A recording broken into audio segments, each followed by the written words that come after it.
Hi friends, so we meet once again, yet another webinar and panel discussion. And this time we have a session on coaching elite youth players.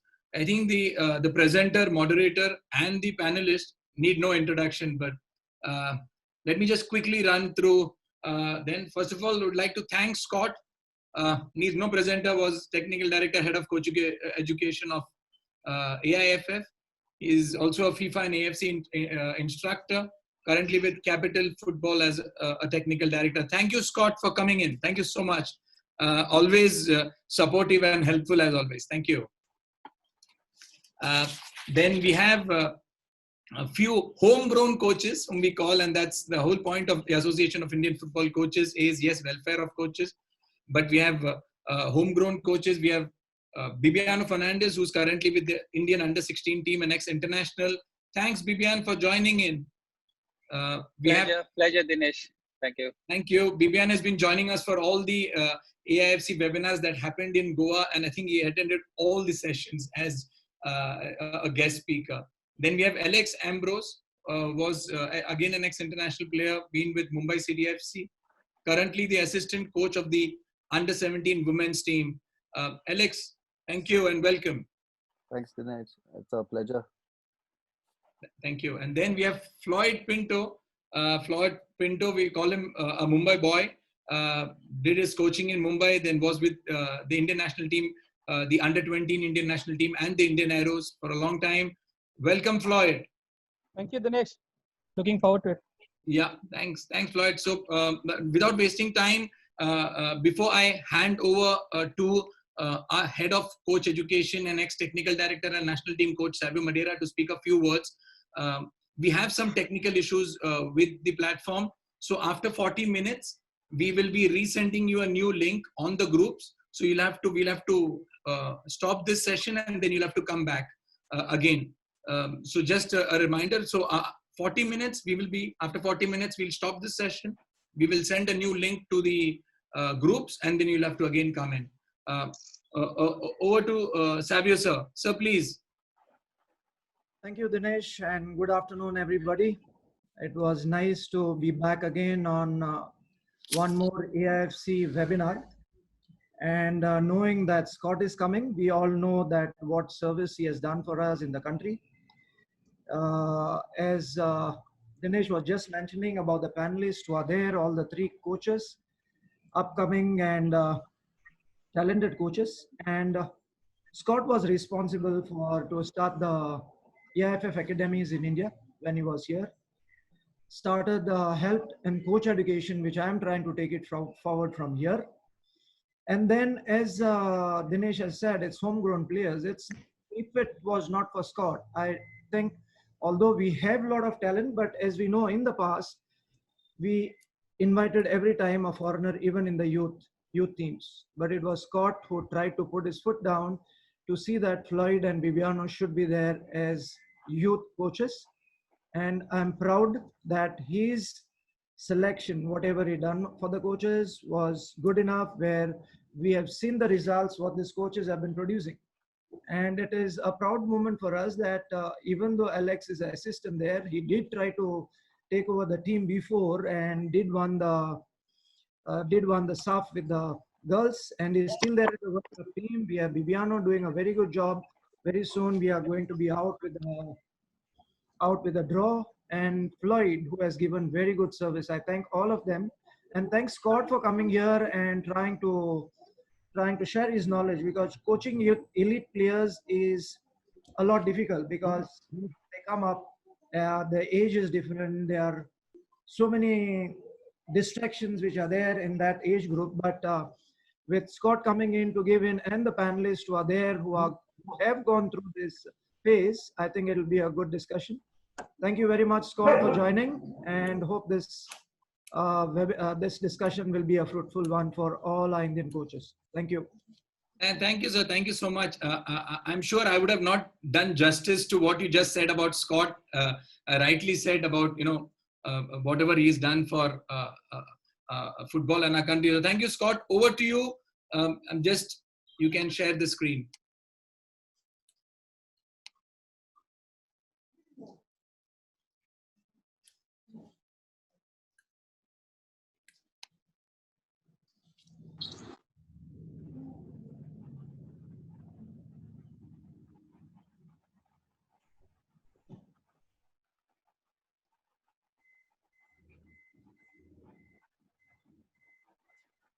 Sir, you are on mute, please.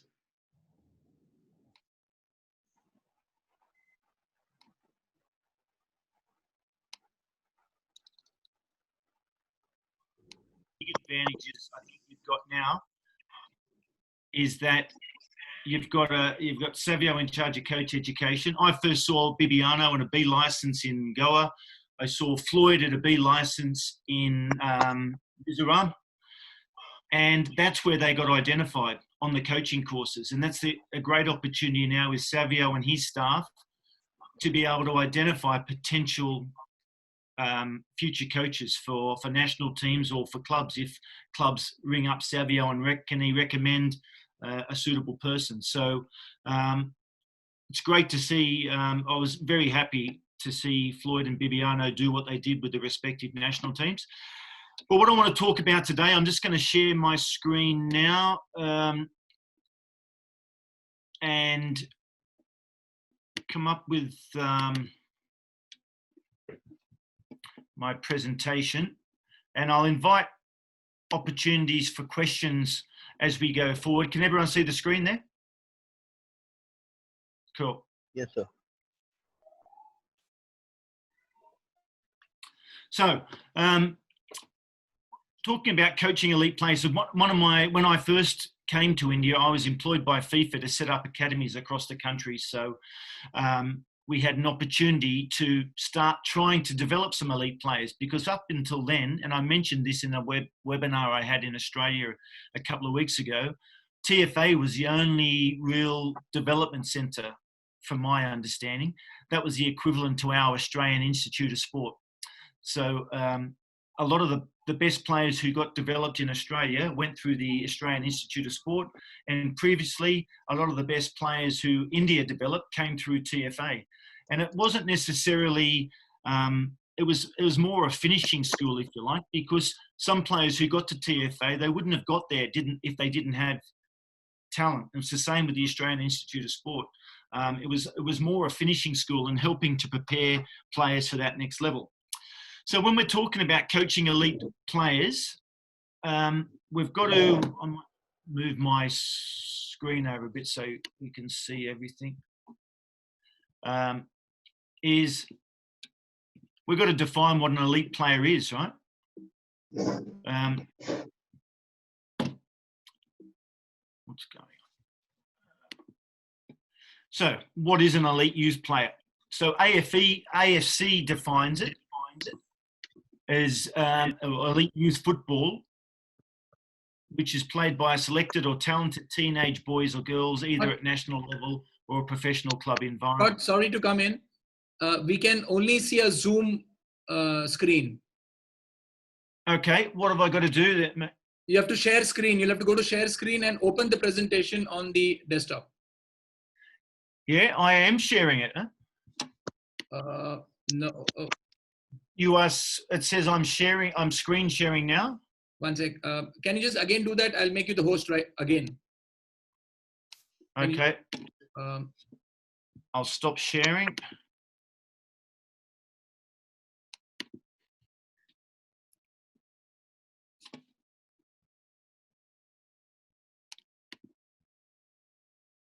Try again. Yeah, one sec. Just hold on. Okay. Yeah, I've made you the host. Can you try now, please? Okay.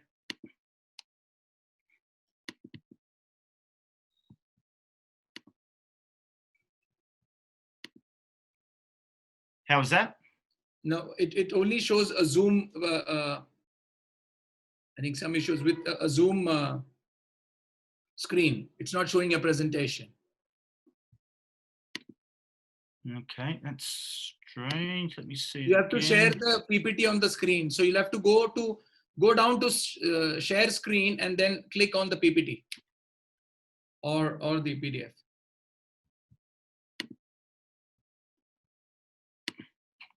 So I'm on the, where's my presentation? There it is there. You'll have to first open the presentation, then come to the Zoom screen and then share screen.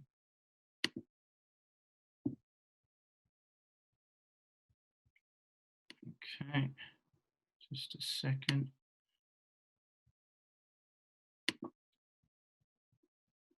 Trying to find the. So I'm here, right? So I've got to share the screen. Share. Yeah, now we can see your desktop. Yep, perfect. And now? Perfect, Scott. Well done. Perfect. Just taken us 10 minutes. Sorry about that. So in terms of the definition of a youth player, one of the concerns about, and it was a quote from this Show Times, and it's about NFL players, but it simply means the best of a group. And the issue is that it's used so often now that I think sometimes the word elite loses its meaning, because everyone's talking about their elite programs or their elite competitions, and sometimes I think it loses its meaning. So how do we identify a player as an elite youth player? And I think it's quite challenging to do that. And one of the questions I want to ask, and maybe we can talk about it later on, is it possible for a player to be an elite youth player in India, but not in France, for example? Or being an elite youth player in Australia, and if they went to Europe, doesn't necessarily mean that they'd be an elite youth player in Europe, because maybe the level of competition is stronger. So this was some expert coaches' perceptions of factors that they considered to influence elite youth player development. And one of the top circle you can see is resilience, where the players have confidence, good attitude, are able to cope with setbacks, coping with pressure. They've got desire and passion and determination. They've got a good work ethic, good attitude. They're aware of what they're doing, and they're aware of what others are doing. They've got some footballing intelligence, emotional and social competence, but they're also coachable. They have the required athleticism to become a footballer, for example, or the technical proficiency. They're also competitive, and they're also team-oriented. One of the things that isn't always included or taken in consideration is that environmental factors, and the factors that we were talking a little bit earlier with Alex and Bibiano and Flyod about the cost of the game. And in Mumbai, for example, there might be a lot of academies, and to play in that competition, you have to pay X amount of rupees. In Australia, football's expensive to play, so maybe people don't get the opportunity to play because they can't afford it. And me and Savio were in a FIFA seminar in Doha earlier this year. Arsene Wenger now works for FIFA. And he quoted this, and it goes back to this resilience. He said, players who made it had the strongest resistance to disappointment. So that goes back to resilience. And I was really happy to see Nawaz, the goalkeeper of FC Goa, playing last ISL season when he was with us for a couple of years in Goa with our academies, but didn't make the final cut for the Under-17 World Cup squad. Now, he had two options after not making the Under-17 squad. He could have walked away and gone away and sulked and blamed other people, or put his head down and continue to work hard. And he obviously took the latter option, because playing a good part of the season for FC Goa was a great achievement. So I was really happy for him to see that he had that resilience and he had that resistance to disappointment. So a couple of quotes about developing youth players. This was from a study done in last year, that development to develop excellence in elite sport is a complex. There's a range of factors. It's not just one factor. It's not just the athlete's biological characteristics or the training environment. It's a whole complex situation or a set of factors that determine whether a player can go on to make it. I'm sure a lot of you have coached very talented players when they were younger, but maybe they didn't have that hunger or desire to go on and become a professional player. Research in talent development, particularly in football, has predominantly focused on the influence of the training environment. and not necessarily taking into consideration the environmental factors. And the last point is about where athletes or players grow up and their likelihood of gaining elite status, and that those environmental factors have the effect on being able to afford to play a certain sport, whether it's football or cricket. But a lot of the studies suggest that the athlete's social background does have an influence on whether a player can go on to become a talented player. I'm going to go through, don't pay too much attention to these figures or the details. I want to just talk about, we've been having meetings in Australia here every Sunday night with the under-16 national coach. And he's sharing his ideas. He wants our input and guidance on how to develop more players, so he has a bigger pool of players to choose from when he gets to pick the next national under-16 team. Australia played in the World Cup last year, the under-17 World Cup in Brazil. And the statistics are highlighted in green. Can you all see those okay? Yes, Scott. Yep. Yes. Okay, good. So indicate a round of 16 match between Australia and France. So on the top is the Australian attacking midfielder. On the bottom in blue is the French attacking midfielder. France won this game 4-0. They progressed to the semi-finals, losing in a last-minute goal against Brazil in the semi-final. In the quarter-final, they beat Spain 6-1. So they're a really talented team and desperately unlucky not to go into the final. Both players are attacking midfielders. So you can see here that both players played 97.2 minutes in the game. They both covered 12.4 kilometres in the game. Their high-speed runs, which were greater than 19 kilometres per hour, were the same, 128 and 128 metres covered per minute. But the big difference for me is this next lot, where the high-speed runs in total. So the Australian attacking midfielder covered 920 metres of high-speed runs, so that's greater than 19 kilometres an hour. But the French player covered 1,300 metres of high-speed running throughout the 97 minutes. These next couple of figures, zone 5 is when they run greater than 25 kilometres an hour. So the Australian player ran, when they had possession of the ball, ran 32 metres, high-speed runs. The French player ran 257 metres.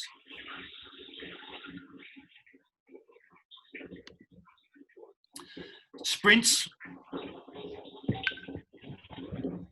were 2 meters. Two sprints as opposed to 13 sprints. And in terms of the total distance covered without possession, you can see the Australian player made a lot of high meter runs when they didn't have the ball, as opposed to the French player.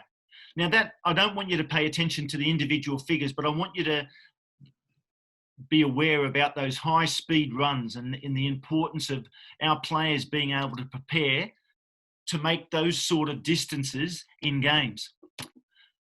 So in terms of technical statistics, I'll just pick out a couple here. Total passes, the Australian attacking midfielder had 27 passes. The French attacking midfielder made 66 passes. Passes into the final third, the Australian player made 2, the French player made 10.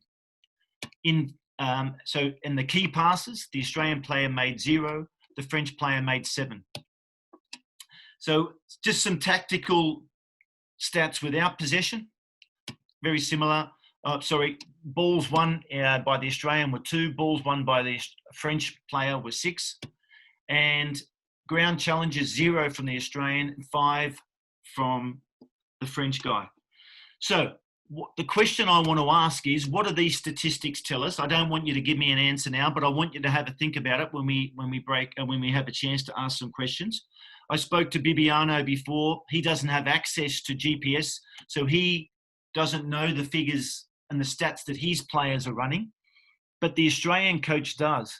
So the Australian coach, when he goes to look at a player, he will compare the player's statistics in a training game compared to the best players in the world.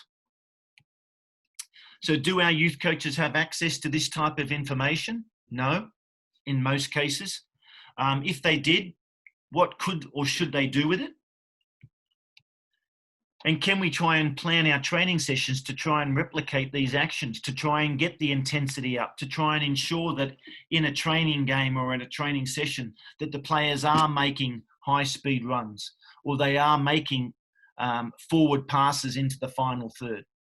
So these are questions, and is that possible with and without the ball? Because that's a challenge in itself. And this is the point that I want to, can these figures be replicated in a low intensity, lopsided result games? So when one team's playing a top quality team against a not so good team and they're winning 8-0 or 10-0, we used to see results at the national championships in India where there'd be lopsided results. So you're not going to get that intensity because players don't need to play at that intensity because it's easy for them.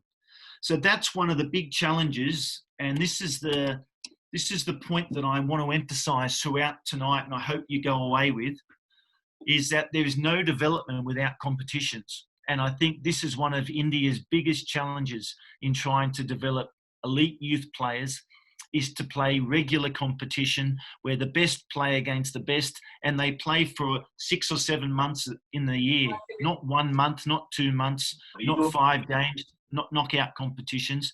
And that's the challenge that I think India has, and not just India, but knowing India firsthand, it's a great challenge that that the AFF can't do by themselves.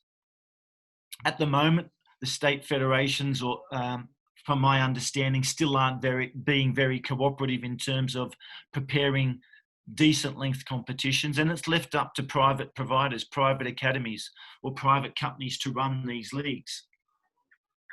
And no disrespect to them, and it's great that they're doing it, but they're not doing it out of the goodness of their heart. They're doing it maybe to make money. So are we getting the best players in those competitions? I don't know. I haven't got the answer.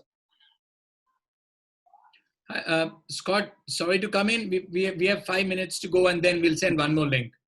Okay, so mate, no worries. You want to continue? I'll continue on. Okay. Yeah.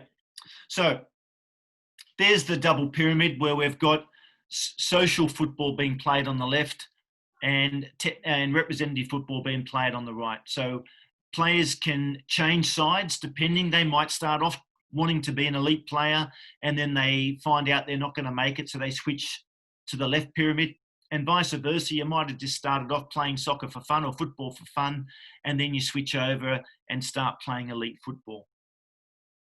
So the right-hand side is the performance pyramid, and the left-hand side is the participation pyramid. So we've got here a choice of whether you want to play social football on the left or elite football on the right. And remembering that on this right-hand side, less than 1% of players go on to become professional footballers worldwide.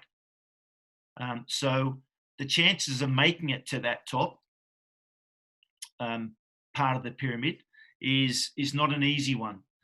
And that's the challenge all countries have in terms of preparing a bigger base. So a lot of players, boys and girls, just want to play for fun, but also providing that pathway, that elite pathway for the talented players to be provided those better environments. Because this is taken once again from the FIFA Youth Survey in 2017. And this is where I got the quote about there's no development without competitions. The organisation of a number of youth competitions is a key step for the development of footballers, coaches and referees. So we should be trying to play longer seasons, the more playing opportunities there are, the more progress that can be made. And the most successful football associations, youth football, play for a decent amount of time. And you've got a quote there from Johan Cruyff about experience is definitely the most important thing in life. Whether you play in a final as a teenager, at school, or at the highest level, you must be able to take the essence of tomorrow's success from these unique moments. So those competitions are vitally important. So it's great that the AFF have the under-18 I-League, the under-15 I-League, the under-13 I-League. But how many games do they play in the year? If they don't get out of the group stages, it might be fixed 5 or 6 games. What do they do for the rest of the year? How do you keep the players motivated? How do you work on things in training? So they're some of the challenges, because in the European competitions, the European Clubs Association, they do a study every year. And most youth players in Europe are playing between 35 and 50 competitive games a year. And that's a real challenge for a lot of the countries in Asia when they go and participate in World Cups, because we're not getting that competition. And when we're talking about competition, it's top level competition. It's not just one-off games. So what we'll do, we've got a minute before or less than a minute. We're going to cut off for a sec. Dinesh will send us a new link, and we'll get back as soon as we can. So I'll see you soon. Yeah, see you guys soon. We're just resending the link right away. 35 and 50 competitive games in a year, and over an extended period. Sometimes, 7 to 8 months. The level of the game. So we want a homogeneous competition. So we want teams that are going to be relatively even. So it's not one-sided results and easy to get to play each other rather than traveling long distances. And that's obviously a challenge for India. The frequency of the training and sufficient time between the matches to ensure that the players are fully recovered by the time the next match happens. I think that's another challenge we've got, or India's got, and a lot of the developing footballing countries have got. There's not enough time between the matches. Once the competition starts, there shouldn't be any long stops, such as weather conditions like the monsoon season. Predictability in terms of all relevant information. I remember we used to be playing when our under-14 academy in Goa was playing in the Goa Youth League. Sometimes we'd turn up to a game and the game was called off, but we didn't get told, the referee wasn't there or whatever. So it's got to be predictable. It's got to be reliable. And obviously having the access to good infrastructure is a big help. So one of the things that I think doesn't get spoken about enough when it comes to preparing elite youth players is individualized training. Okay, so this is a quote taken from the FIFA Youth Football Manual. Individual qualities permanently influence the results of matches at various levels. In modern football, it's more and more difficult to get past defensive lines because they're very compact, often with 8 or 9 players behind the ball. It's therefore essential to have players who know how to win the duels with the quality of their dribbles, whether in the centre or out in the wings, in order to get closer to the opponent's goal lines. And I don't think that can be underestimated. So obviously there's 2 of the world's best players. In top-level football, all teams are properly prepared physically and work as a well-organised unit. Technical qualities become more and more important to a team's chances of success. The best teams all have strong individuals who are capable of making the difference and unlocking matches. And we've seen that time and time again with those 2 players in particular. So the main technical elements to work on include mastering the art of controlling the ball in tight spaces, the ability to individually elude an opponent with the first touch of the ball, the ability to retain possession with one back to the goal, even when under pressure from an opponent.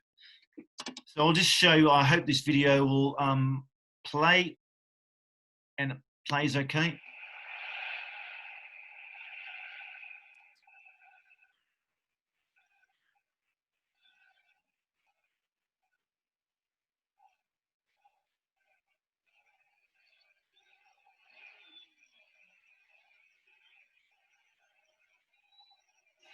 So Benzema, you've got 3 players there, surrounded by 3 players in a really tight area, and gets out of it just because of his outstanding individual ball control, his movement, his dummying. And working on individual technique in young players is a must, and starting from a younger and younger age. So if those of you who were at the AIFC coaching conference 2 years ago when Tom Byer was there, about football starting at home, here's a little example.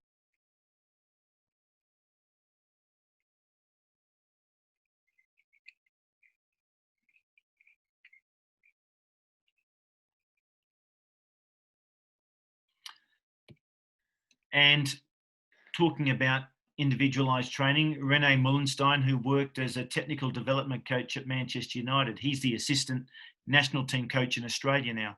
But he was working one-on-one with players to improve their technique. And even when they're as good and as an experienced as Ronaldo, Paul Scholes, Ryan Giggs, they still kept on working on their individual technique. And I think that's an aspect of the game that in Australia we need to improve on. But I also see a lot of similarities in India as well, where the youth coaches are focusing too much on formations and styles and not working on the player's ability to pass a good ball consistently or getting their first touch out of their feet.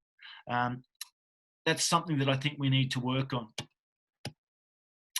So in terms of individualized trainings, what's happening in the clubs and academies in India? What is the training structure? How many times a week are they training?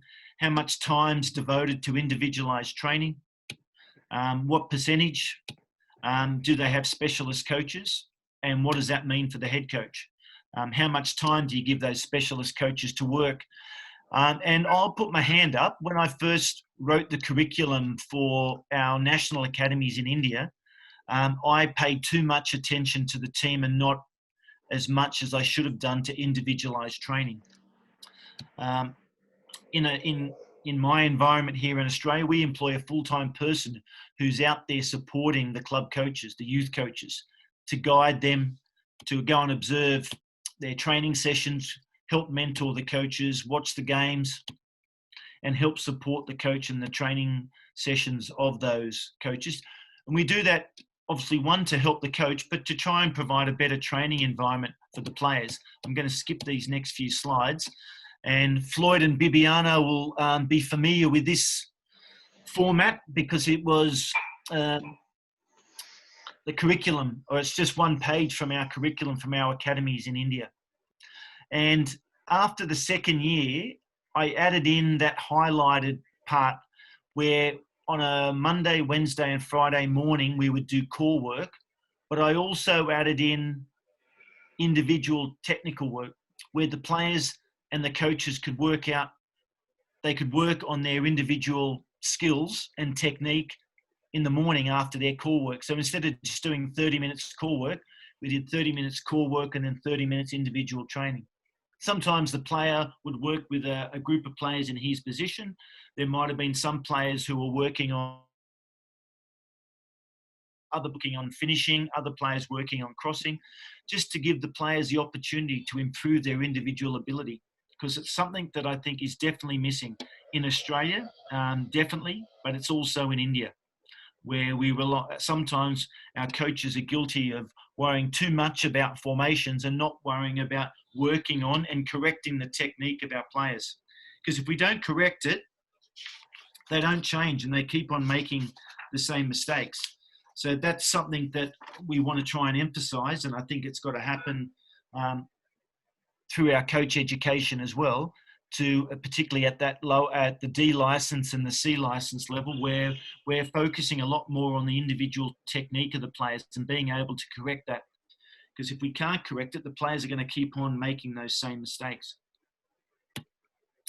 So just in terms of a summary for individualized training, because I think it's so important to get players to that elite level, is that why are we doing it? Because we want to improve the individual qualities of the player and hopefully influence the result of the games by having that player who can maybe do something that the other players can't, that special talented player. We need to be able to control balls in tight areas. ability to beat opponents in 1v1 situations, use the first touch to beat an opponent, the ability to retain possession under pressure. When should we be doing it? As young as possible. And this is where the baby leagues, Richard Hood's suggestion or just before I left about the introduction of baby leagues. This is where the players, when they're playing small-sided games at a young age, this is where they can learn to control the ball in tight spaces, where they can beat players in 1v1 situations, where they can retain the ball under pressure. If they start at a young age, it makes it so much easier. Where do they do it? They can do it at home, at the park, at training, you name it. And that's something I think we've got to emphasise, and I don't think we're doing enough of it. So one of the challenges we have in Australia, and I think it's the same in India, as I say here, is a lack of elite competition for our best players to play in on a regular basis. So not just the final series of the A-League under 18s. That's always good to see, but they need to be playing regularly. How many competitive games do India's best under 16s play in a year? That's something maybe we can ask Bibiano a little bit later on. How many of those games are actually challenging for those most talented players? One of the challenges I've got here in Canberra is we've got some talented players here, but they all play together in the same team. So sometimes they'll go through the league undefeated, maybe don't concede many goals, and so they're not being challenged. So they get into bad habits. So how many games are our best players playing where they're actually being challenged week in, week out, which is why sometimes we have to put them up an age group or two to get that challenge. So maybe our best under 16 players start playing in the under 18 league to get a better challenge. And how do we expect them to go and play in the AIFC championships against the best young players in Asia? They come up against the Japans or the Koreas, and they struggle.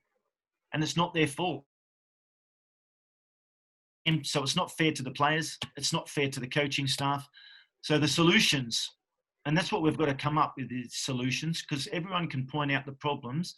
We've got to try and come up with some solutions. And for me, the answer isn't exposure tours. Exposure tours are a short-term solution that are not sustainable. If the government in India stops funding the money for exposure tours, then it's not going to happen. And I was saying earlier that if all the money, and I understand why they did it, particularly for the under-17 Boys World Cup preparation, is if all that money would have been pooled together, all the money we've spent on exposure tours over the last 10 years, we could have proper competitions all over the country. But it's not just the money, it's the actual will to do it. And that comes down a lot of the time to the state associations, I think. So we should be striving, India should be striving to have your best young players playing against your best young players on a regular basis. I saw your national coach a couple of weeks ago asking the government to allow players of Indian origin to represent India. And he's not the first national coach to do it, and he won't be the last, because he's obviously concerned about the quality of players coming up through the ranks. Everyone talks about the huge population that India has, the 1.3 billion or whatever it is now. But I think sometimes that goes against us, because it's a struggle to try and find the best players out of such a huge population and give those players the opportunity. So why can't India develop more Baichungs or Chetris or Vijayanes? That's something I'd like to ask later on, because India has developed some really talented players. There's 3 to speak of. Was that by luck, or was it by design, or maybe a combination? But we've got to find out why India isn't developing more and more players. And I think one of the best things the AFF did was the academy accreditation, and made it compulsory for the academies to have accreditation before they would be allowed to enter into any of the I-League youth leagues. It actually got people starting to take youth development more serious. And I'm not saying you've got it perfectly over there, but it's a good start. But what we have to do now is build on that. Sorry. So when I first started working in India, FIFA asked me why there wasn't a scouting system. And I said to them, where would I send the scouts to watch the young players? So when I first went to India, I think it was in 2011, there was a Goa Youth League, a Calcutta Youth League, and maybe some other ad hoc competitions in some of the other states. So there was nowhere to send the scouts to go and watch the players play, which is a challenge.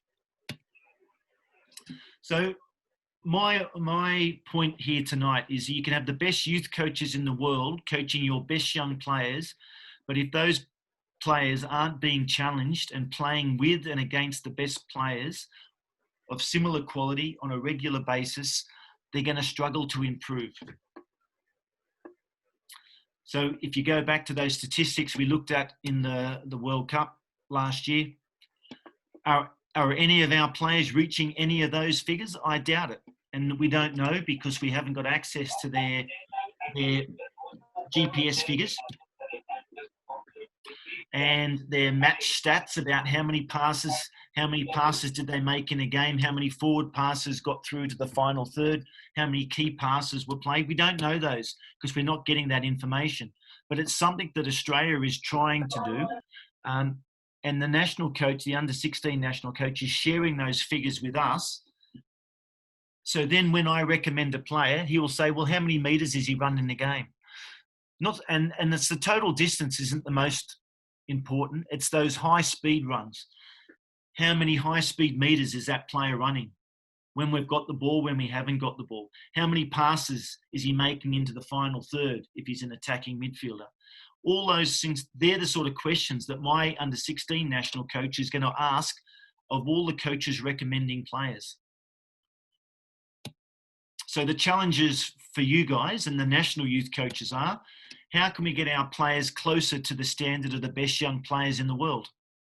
It's a huge challenge. But for me, the obvious one is by playing in competitive games or playing more competitive games more often. And I'm not saying not to go on exposure tours. I think it's great to get some international exposure once or twice a year, but it's not about traveling the world because it doesn't substitute for that regular competition that the players are playing at home. Can we recreate high intensity game situations in training? I don't think we can if we haven't got the players. How can we reach the high speed running meters? If the players don't need to run, if it's easy for them and they're playing in an easy game, they don't need to make those runs. They're never going to get those high speed running meters that we're seeing in the World Cup. And I'm not saying even in your youth leagues, the I-League youth leagues, I'm not saying it's expected to be at the same quality of the World Cup, but you've got to be getting closer. It can't be just too easy. How can we repeat those high-speed runs for 90 minutes? How can we increase the percentages of forward passes? How can we increase the number of passes into the final third? These are all aspects. How do we increase the percentage of successful tackles? They're the things that we've got to be looking at. And if we had a proper competition, a youth league competition, where we could see our players week in, week out, we could keep these statistics.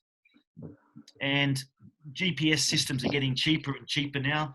And I think I'm not saying we should be relying on it, but they can be a big help in terms of managing player loads, training loads as well. So in terms, we want our best young players to play in an environment where they're going to be challenged. Sorry, I said that. To be playing with and against the most talented players in their age group. And I think that was, and someone may correct me if I'm wrong, but from my understanding of TFA back in the day, you had the best young players in India training there in different age groups, but they were training together. So they're pushing each other and they're motivating each other. They still probably won't get in the competition they needed, but they were training in an environment with players of similar quality so they could push each other. So just to summarize in terms of this coaching of youth players, elite youth players, it's not just one factor that's going to get a player to the top of their game. It's going to be a whole combination of factors, from environmental factors, the athletic ability, the technical ability, the resilience, the attitude, all those sorts of things are going to be affected. And they all contribute to making elite youth players. And the coaches can play a part in helping the players reach their potential by providing a good training environment, development environment. So we need elite youth competitions, more of them, where the best are playing against the best on a regular basis. We need to include individualized training, in my opinion, in our training programs. We need to give the players support, emotional, technical, educational, financial support. It's easier said than done. We need to have access to development programs where the players are getting access to good coaches, good facilities, because there is no development without competitions. And we're going to continue, when I say we, I mean India, India is going to continue to struggle to produce players on a bigger pool of talented players unless they have competitions, well-run competitions that have the decent length of time to be playing, where the best are playing against the best.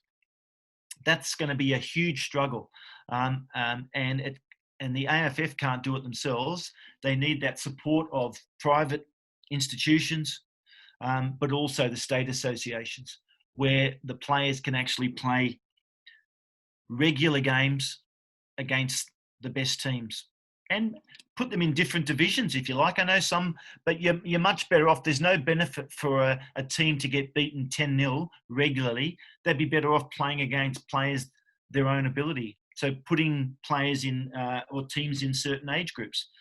There's no need to have it all playing in the same age group. That just may force players, or you may lose players from the game because they don't enjoy losing. They don't enjoy getting thrashed. So that's my shortened version of the presentation for developing elite youth players. We're lucky we've got Bibiano and Flyod and Alex on. I'm going to get rid of I'm going to stop sharing my screen now. Are we back to normal again now? Yes, Scott. Yeah. Okay, cool. So will we go to the talk about for Bibiano and Flyod and Alex's questions first, and then give the participants a chance to ask some questions later on, Dinesh? Yes. Okay.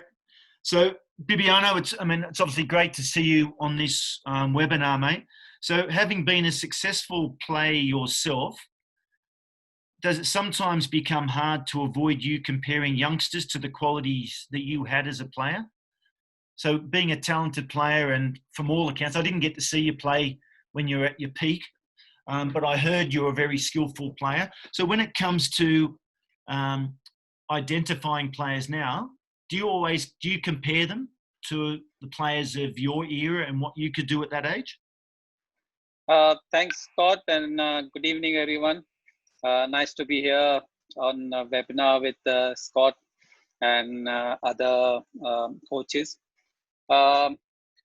Yes, Scott, it is not difficult, Scott, because I feel this under 16 present team is are far better than what we were as under 16, me as under 16 boy.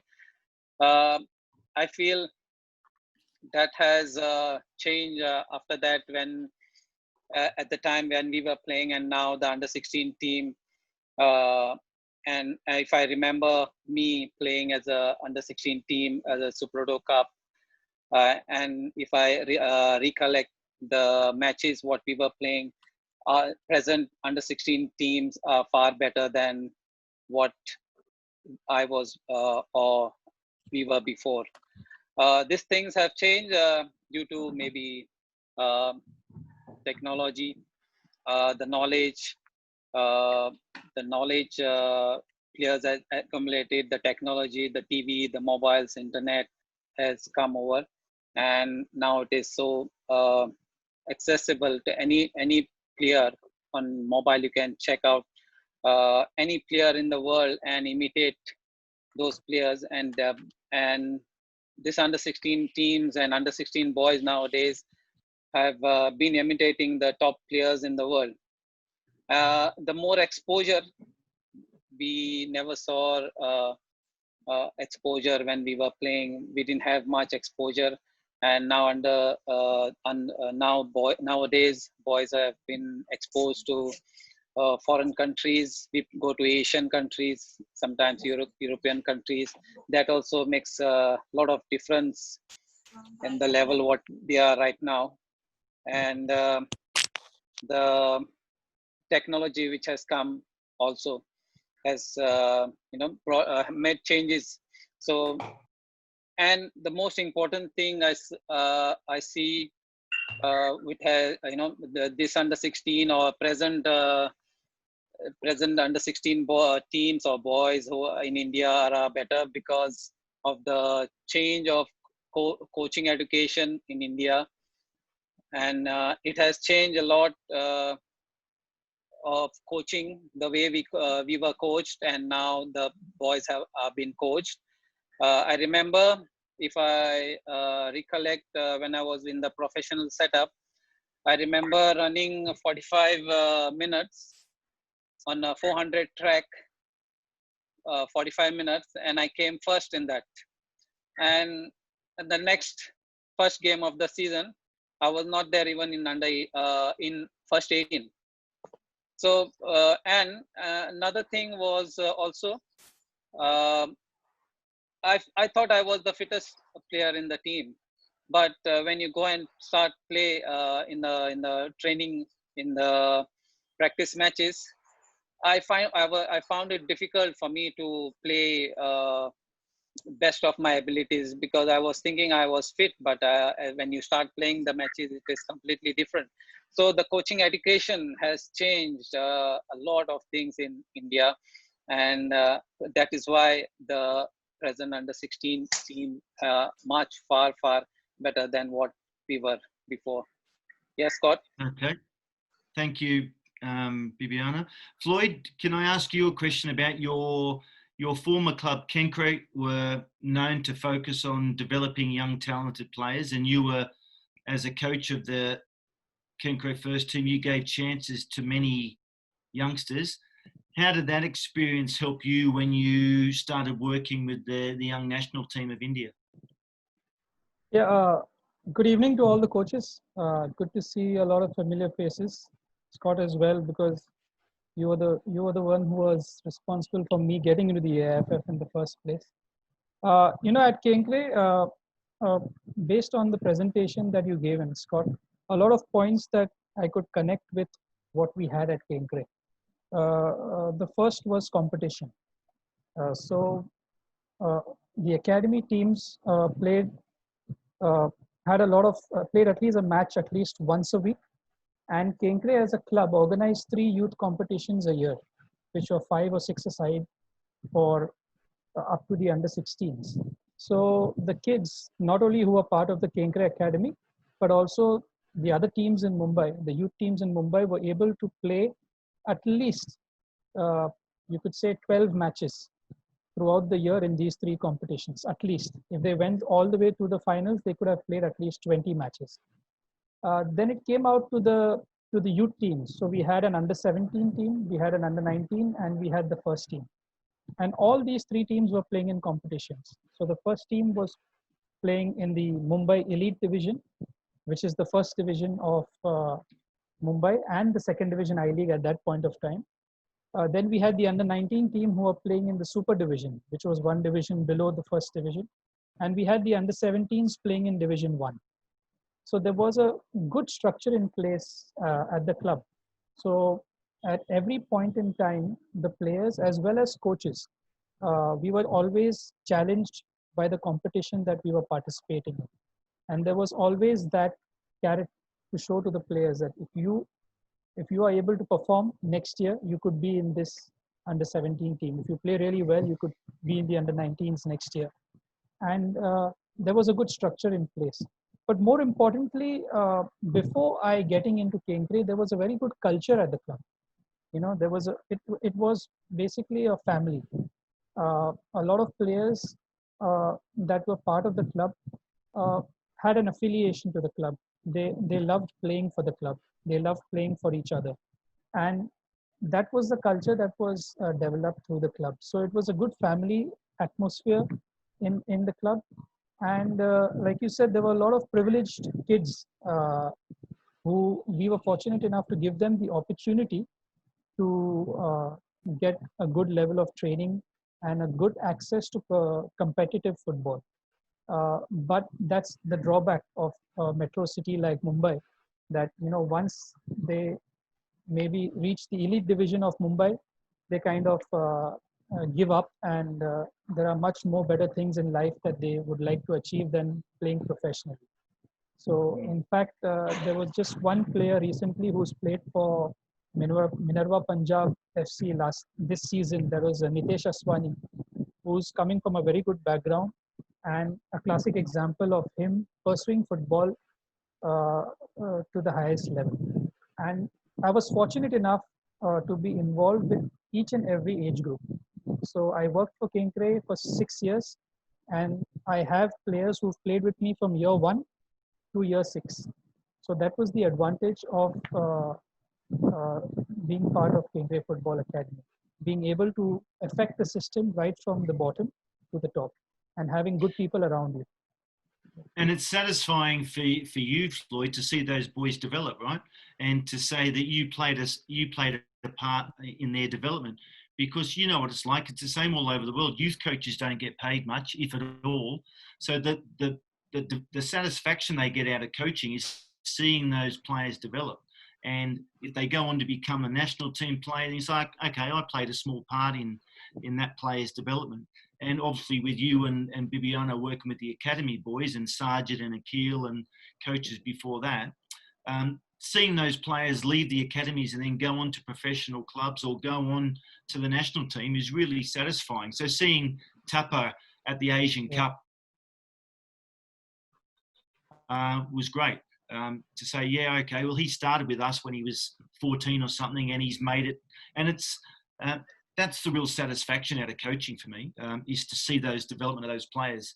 And I see Keshav there. I was looking at some photos the other day, Keshav, about me going up to your school in Gurgaon to see some of those little kids play and just have fun on a Sunday morning up in Gurgaon. It was great to see, and that's something that I think has to. If we had centres like Kenkre and what you were doing in Gurgaon all over the country, and we could start formalising competitions, I think we'd be in a much better space than we are now. Scott, before we take the next... Thank you, Scott. Yeah, Scott, before we take the next question, I think we are running out of time, so we'll have to come back again one more time. Okay. So friends, don't go away. A lot of more questions coming in for the panelists and Scott, and we'll take questions from you all also. So just posting the link in the groups in a minute. See you all guys soon. Thanks. Yeah, good to see you, Scott. Thank you for mentioning that. Start. Okay, so we'll ask Alex the next question. Alex, what talent identification factors do you take into consideration to count a player or to class a player as an elite player? Well, thanks for having me here, Scott, and it's nice to see you again. And hi to all the coaches. Well, honestly speaking, when it comes to women's football, there's not much that you can see in India, but there are a few attributes what as a coach I look at. It's first that I begin with a little bit of technique that I'd like to see in a player, especially their first touch, their body position, quality of passing. The second thing that I would look at is the speed. You know, if you have you have a good chance if you are quick, and you can struggle at elite level if not. So it's hard to get faster, I believe, as you're training also. It's not as easy to train to get faster. So if a player has speed, definitely they have a good chance again. Strength, so is something that also I try to look at a player, whether they have the ability to keep the ball. Uh, can they take tackles, or can they win contacts? So and overall the attitude, the most important part I believe is the attitude of the player. Is do they really care what they are there for, or do they really want to learn and get better? Do they give everything in a session? As bad attitude actually ruins everything for a player. And it's good to see that. And when I speak about players and player development, they go through a series of development when they are in the camp, and it's really nice to see. I would like to share a nice an experience that I had with a 15-year-old when I joined the team, and she was one of India's top player for the youth system, in the youth system, and she played 2-3 years in the past, and it was good to see her grow as a striker. And what I felt as a coach, that I wanted to see if they could adapt to positions.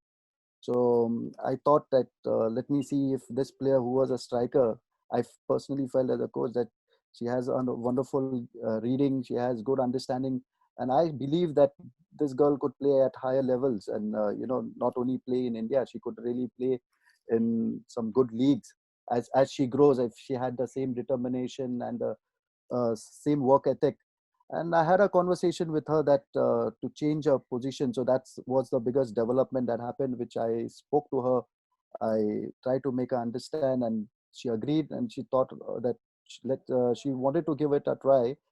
She played as a center back, and she did really well in all the tournaments that we played. And it was really nice to see when we had a Gold Cup in Mumbai, and that girl we played against, we had opponents like Sweden and Thailand, two really good opponents if you compare them with India. And she was awarded the player of the tournament. I mean, and that was amazing. And she was applauded by the opponent coaches, and the Swedish coaches also spoke a lot about her. And it was glad for me to see that we as a country, and the players that we have in the youth system who are developing, and the belief that we have for them is to develop them to play at elite level. And with all the aspects that we look at and we try to develop them, I'm sure that these are the areas like I look into as a coach. Yeah, thanks. And it also shows you about you knowing your player. So there might be some other strikers who you would never consider playing a central defender, but you saw something in this player that you thought she has the attributes that she could make it there. So it's also credit to you and all the coaches, and because it's important we get to know our players and know the mentality and how they're going to react. So that's a great story. Thanks, Ola. Okay, back to Bibiano. Bibiano, at what age do you think we can classify a player as an elite player? And what do you look for in a player to decide if he or she has a chance of making it as a professional player? Yes, Scott, as the definition itself says, every player in an elite setup is for me also an elite player. So all the players in the national academies under 16 or under 18 are elite players, because it's not only of course we focus on development, but also we need to instill winning mentality in those players, because if we don't win, how we can develop? If we don't win and qualify, and if we don't win and qualify for the World Cup, how we can develop world-class players? So winning mentality is also important at any age, and the national setup like under 16 is not only development. I think it is also about winning and getting to playing the top level competition. Yes, we need to be playing this competition regularly. qualify for the championship and qualify for the World Cup, and then we will start developing the world-class players for future. So I look into the player to get into national setup. It is all about having a player having a technical ability, a talented player, hunger, desire, and hardworking player can make up to this elite level. But when it comes to professional level, this talent can take you to the professional level, can get you a contract with your few qualities you have, but it depends on each player how you stay there and work your way throughout the professional the career you want to make into. So there it comes different qualities when you make it to the professional setup. It's all about patience, perseverance. You need to be playing at least, I feel, 2 or 3 positions if you really want to start playing in the professional setup and want to make a career out of that. You have to be playing 2 or 3 positions. In my team, under 16 team, I always encourage players, don't just sit with one position. You're a striker. Now things have changed. You can play right side, you can play left side, you can play attacking midfielder. This will give you more chance of playing and making into the professional setup. So also we need to instill life lessons in these under 16 players if they really want to survive in professional setup. Life lessons like don't make their road as smooth as possible. Let them go through some difficulty, make it difficult, but help them through their journey, to help them to fight those difficulties, but don't make it as smooth as possible, because once they go into the professional setup, they will expect the same thing what they have experienced in the under 16 or under 18s. So don't make it smooth as possible. Let them go through hardship. If he's not getting a chance in the first 11, help him to fight, help him to believe in himself and fight his way into the first 11, and then he will do the same thing in the professional setup. I remember one of my under 16 player. He's from Maharashtra. He was a talented player, good player, but not playing in the first 11. Even for the qualifiers, and even after that, once we started our exposures. At the end of the competition, when we played in Malaysia, he played first 11 all the matches, and he played so well. And that is how players should start start believing in themselves and come out. And now this player in any team, if he signs any professional setup, this player will have a confidence that yes, I can fight my way into the first 11. So it is not a smooth road out there in professional setup. And also there are more qualities you need if you want to be at the top of top level, like Sunil Chetri, Sandesh Chingan, then Bachan Bhutia. There you need another qualities, and it is not all 1 or 2 qualities. It's a combination of all the factors, and that will make you a better player. And the qualities what you develop in under 16 or under 18 level, that those qualities will help you to get into the professional and even become at the level where Sunil Chetri and Bachan Bhutia, Sandesh Chingan and Mahesh Gawli were there. So these are the qualities you need to have and instill, and instill in this under 16 players, and anybody having these qualities can make into the professional. Okay, thanks, Bibiano. And I think just to add on to that, or to reinforce what Bibiano is saying, it's important that the coach sets the example, right? So if you want all these characteristics and qualities in your players, well, you've got to set the example. and you've got to make sure that you are professional and you're resilient and you overcome mishaps and all that sort of stuff. So all the characteristics or competencies that you want in your players, you've got to show that on the training field and set that example to your players. So that's great answer, Bibiano. Thank you. Yes, Floyd. So Floyd, just a question about the Indian Arrows. So you, how did you set up your team knowing that the Arrows is a development squad? There weren't expectations to win the league. There weren't pressures on to win the league, but obviously as a coach and as a team, you wanted to do as well as you can. So how did you set up your team knowing that you're playing against experienced players, senior players, and your team full of youngsters? The Indian Arrows is probably one of the most satisfying experiences I've had as a coach at the AIFF. And to be point blank, none of the teams that participated in the I-League looked at us as a development team. I can guarantee you that. So after the first season that we played in the I-League and we finished last, the players themselves got a very good reality check that, we are no longer,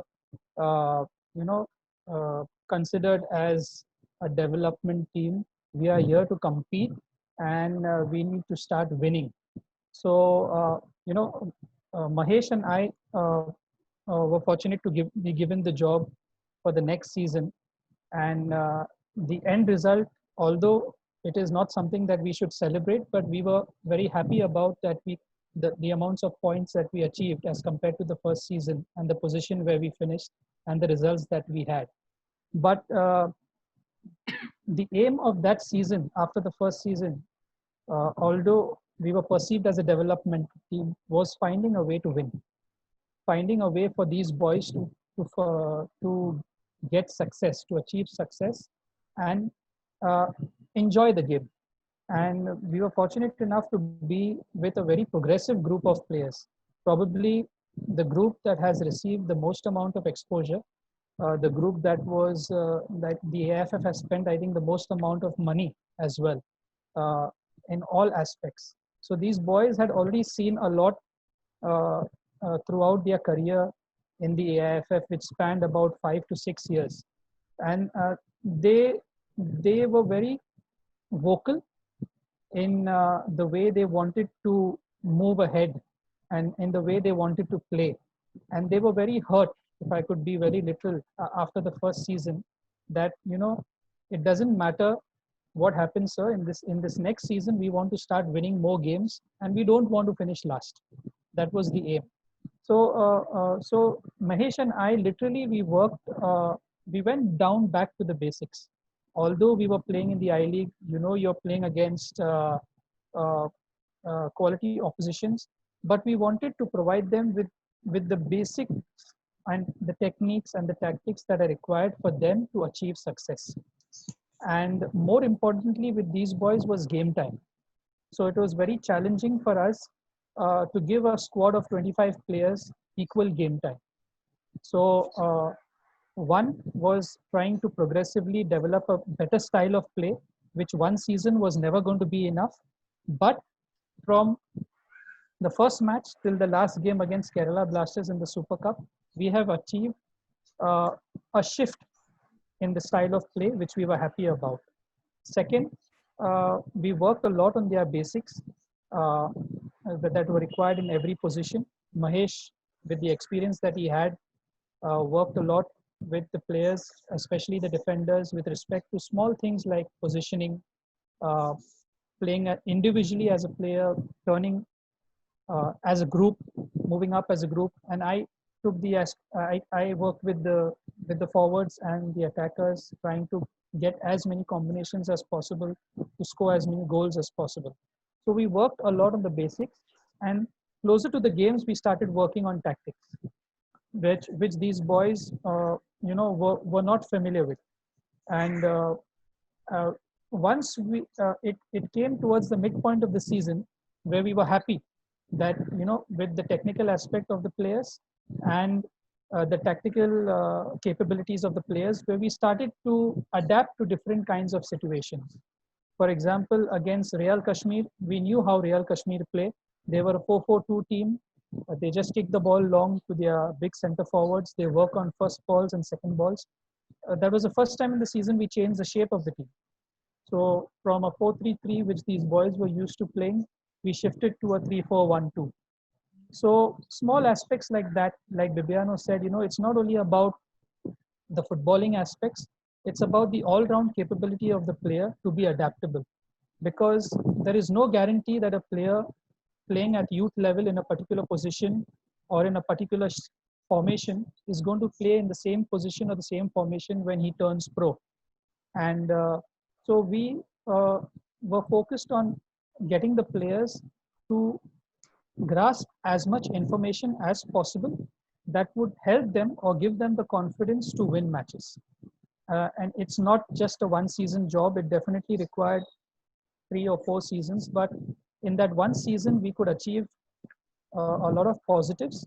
And you can see a lot of players from that group right now who are making the transition into professional football, and not just as squad players, but they are playing in the first team regularly. And credit goes to a lot of development that happened previously with them at the AIFF, the exposure that they got.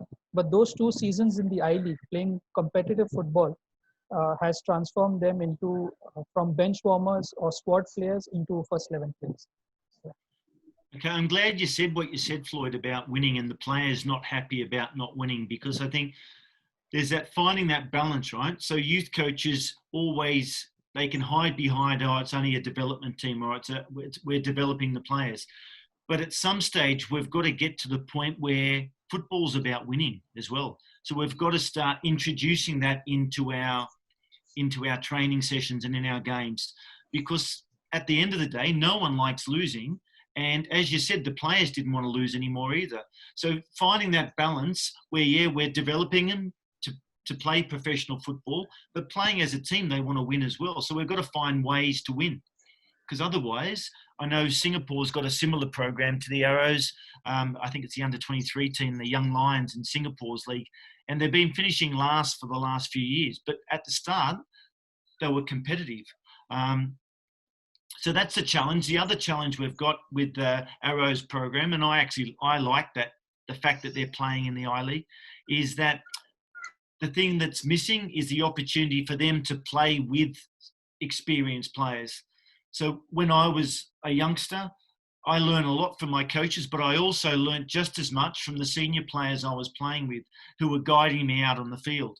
So there's that balancing act. But I think what you said about that first year in the Arrows, where it was kind of a shock to them all, and then that year of experience helped them, and as you said, develop new tactics, new strategies, ways.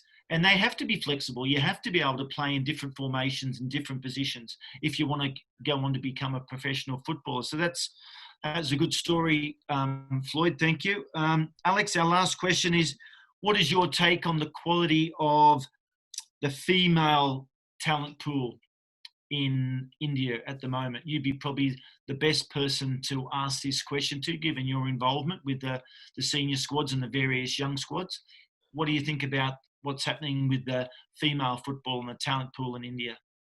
Well, I feel as of now, Scott, women's football is in a transition period, and we are really doing well to take it further so that the girls can really have opportunities to play and come out in numbers. So what I've seen in the past couple of years, that the attempt to give these girls an opportunity has been fantastic. And I was just talking to when I got into the system, the women's football as a coach, I had spoken to a lot of past women's football coaches, and there was so much that was needed to do at that point. But it was good to see that I was lucky, I can say, that when I spoke to Memol, who's the current Indian national team coach now, she happened to say that, you know, the age group that she has is as of now, the average age of the senior national team is 22 years old, which is fantastic,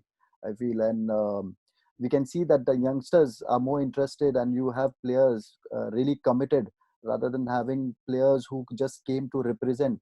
And it's also good to see that the leagues are developing well. We have like 10 to 12 teams participating in the women's league. Now it's been 5 years. I've been following it in the past few months, and but the duration is not as much as we would want, as we spoke, for development. But at least there is a jump start that, things are happening, and we can see it. And it's good to see some stakeholders. I've seen some contracts of some girls getting paid, and it really feels good and motivated. I had one of my under 19 players who trained under me. She got paid like 100,000 Indian rupees for a month. I mean, that was fantastic to see that kind of development, and it was a huge amount for a player who played for the youth team, and then now she's promoted to the senior team. So we are having quality players, but and they are developing themselves. But like we spoke, and what we are trying to understand, this whole system of development and making sure that there is a connectivity to go towards the elite, like not only play in India, play in Europe. Like we have one player now, Bala Devi. She's moved out, and she's been one of those wonderful players to watch. But I also believe that in the team that we have right now in the under 17, there are 2-3 players who can play in Europe, since we've played there, and there were some scouts who also came and asked about these girls. They were quite interested, and it was good to see that kind of approach that has been and that kind of interest that have been coming from European scouts as well. Just it may be not to take them and play them in the league straight away, but there was interest about the players, and that's some good news for Indian football, I feel, for Indian women's football especially. So I think we are having a decent amount of players that are getting developed in whatever resources we have as of now. But I'm sure that the more we strengthen up, the more we have, we start mapping the pathways for these for women's football. I'm sure we'll get better players and more quality players in the near future. Okay, thank you, Alex, and good luck with the Under 17 World Cup. When is it? February next year? February to March, yeah. Okay. Good luck with that. Okay, Dinesh, what are we doing now, mate? That's the question. I think there are a couple of questions if we can take. Okay. On the chat box. You're free to choose which one to take, Scott. Okay, I haven't. So Sanjoy was saying about wanting to know about Laksha and is it being followed anymore? I'm not the person to answer that question. Probably Savio would be.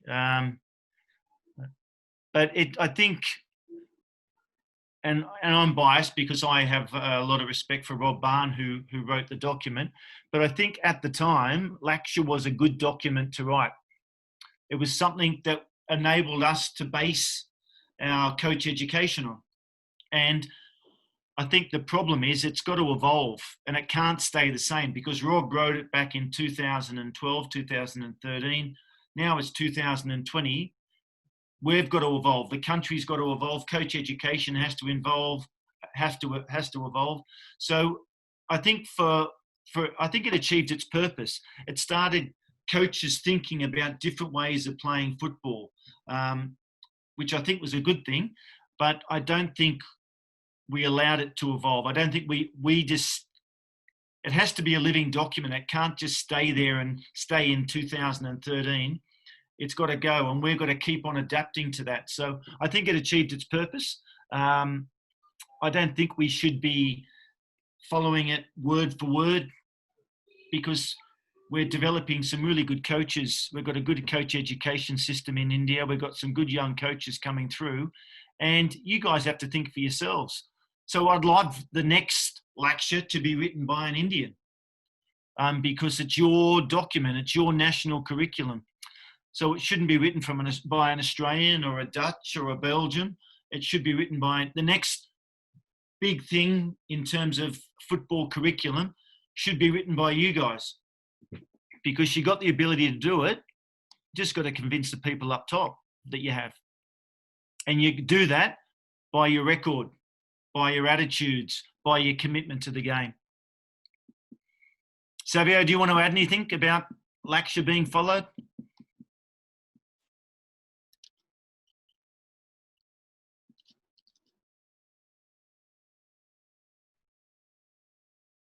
I think Maybe not. yeah. Okay. I think yeah, we've got about 9 minutes to go. Maybe a couple of questions we can take. That's it. Okay. So there's a question from Mohammed Sabir about what do you find most challenging about training players? I don't find it challenging. I get frustrated when I'm working with young players who don't have the same commitment that I have, where I'm spending time preparing training sessions or training programs because I want the best for the players, and then the players don't have the same attitude that I have. That's one of the frustrating things for me. And for me, that sends a signal that players shouldn't be in an elite training environment. I want players who want to get there early for training, who want to do extra. And when we finish training, they want to stay on the field because they want to become a better player. And I'm sure with those, that was happening with Flyod in that second season of the Arrows, where the players themselves, talk's cheap, right? You can say, oh yeah, I don't want to lose. I want to become better. But actions speak louder than words. And when you see the players put in the extras at training, when you see them staying behind, asking the coach for extra work, that shows you, for me, the seriousness of the player and how they want to develop as a player. Because if all the players as individuals develop, there's a good chance the team's going to develop better. And that environment, it builds up and builds up. And players start gaining confidence. They hang on a sec, we can beat East Bengal, we can beat Mohammedan, we can beat Real Kashmir, because they realise when they go out there and they work together and they do what the coach is talking about and what we've worked on in training. And then they start getting frustrated because they thought that was a draw, we could have won that game. And that's the sort of attitude we want from the players. But that comes also from the coaches to provide that environment where the players can grow and learn in that training environment, in the game environment. Okay. I think, Scott, I think, yeah, that's all for the question. Also, friends, I know there are a lot of questions which are a bit of administrative. We should keep the questions to the topic. Like, we are speaking about coaching elite youth players. Otherwise, it can open up and we can go on and on discussing about Indian football, but it's important to keep it on the topic. One question for you, Scott. Hi, Dinesh. I am from IIT Madras. Yeah, can you... Sports Science Research Center, Thiru here. My quick question to Scott is, the time taken by Indian player to receive the ball and to pass on to the ball has always been the biggest problem, right? If you see the ISL, that's the difference between the foreign players and the Indian players, right? Do you think, are we improving, or how do you improve it? I mean, the timing, the physics involved, right? Is it based on the BMI, body mass index, etc.? Are we doing something in biomechanics on this part? Receive the ball and passing on the ball is very important, right? So the fast movements. Thank you. Yeah, but and that comes with playing with and against better players. The higher the competition you play, you have to make those decisions quicker. You have to be able to execute quicker because you haven't got the time on the ball. So if a midfielder's coming to receive the ball from the defender, he can't be with his back to goal. He's got to be in a position that he can receive the ball to play forward. And instead of taking 3 touches, he only takes 2 touches, only takes 1 touch. And that happens when you're playing with and against better players. You're getting that opportunity where you're getting pressured all the time, and you start learning for yourself. Because if you keep on losing the ball, you got to think, hang on a sec, what am I doing? Well, I'm taking 3 or 4 touches when I don't need to take that. So it's about players being able to read the game and understand what they're going to do before they receive the ball, getting their head up and being aware of their options before they receive. And that happens because when they're playing with and against better players at a higher level, in my opinion. Okay. But one last question to you, Scott, because I think we're running out of time. Is now you've been in India for a long time. What is one message to all the coaches, and what is something positive about Indian football and Indian coaches? Okay, well, so what was the first question, Dinesh? What was that about? One positive thing about Indian football and Indian coaches, something that was very positive that you don't see in other countries. That's something that we have, that we possess, and one message to all the coaches before we sign out. One message. Yeah. Okay. So, and I'm not saying it because I'm talking to a bunch of Indian coaches, right? But my time in India, from a professional point of view, was my most satisfying 5 years of my professional life. I went there working for FIFA just to set up the academies. Then I got asked to take on coach education. But then the people I got to work with at the AIFF in our department, the coaches I got to meet and work with, I often say this to my family, that the worst decision I've ever made from a professional point of view was resigning from AFF. Opportunity to come back here in Australia where my wife and kids are. So coming back with my family is great, don't get me wrong. But I thought I was coming back into a more professional environment here in Canberra. And I got a great boss here and I work with good people. But the satisfaction I got in India was working with the players, working with the coaches who were respectful, who were hungry to learn, who just wanted to become better coaches. And it's not about the money. It's about helping them improve themselves. And that for me was so satisfying, working with Savio and then Mariano and Richard later on as well, and Rob at the start as well when Rob Barn was there.